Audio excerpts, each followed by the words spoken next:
Hi, it's Eva here at Stafford Land Rover. Today I'm going to be taking you around the approved used Land Rover Range Rover Evoque D300 Evoque Edition. This vehicle features a 2-litre diesel engine which is seamlessly mated to an automatic gearbox and is seen here today in Santorini black.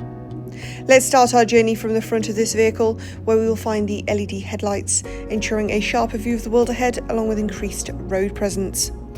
Cascading along the sides will see further black contrasting features as it sits with utmost pride on a set of 20-inch gloss black alloy wheels.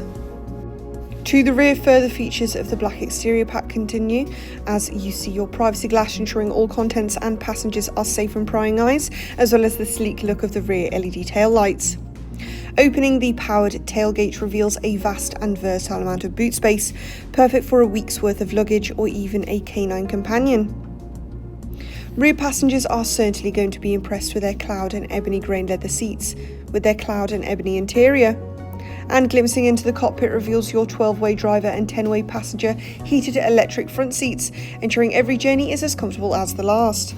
As we now take a closer look at your leather heated multifunctional steering wheel, which offers a sleek design and a wide array of features at your disposal. Advancing over to your Pivi Pro touchscreen, which is fully interactive, features Apple CarPlay, Android Auto and provides great detail about your vehicle and its surroundings. Finalising our journey, we look up to see your fully sliding panoramic sunroof, which is going to engross this vehicle in natural light. This has been a presentation of the approved used Land Rover Range Rover Evoque, which we now have available here at our dealership. For more information on this vehicle, do not hesitate to contact our friendly sales team today. Thank you for watching, and we cannot wait to help you find your next Land Rover.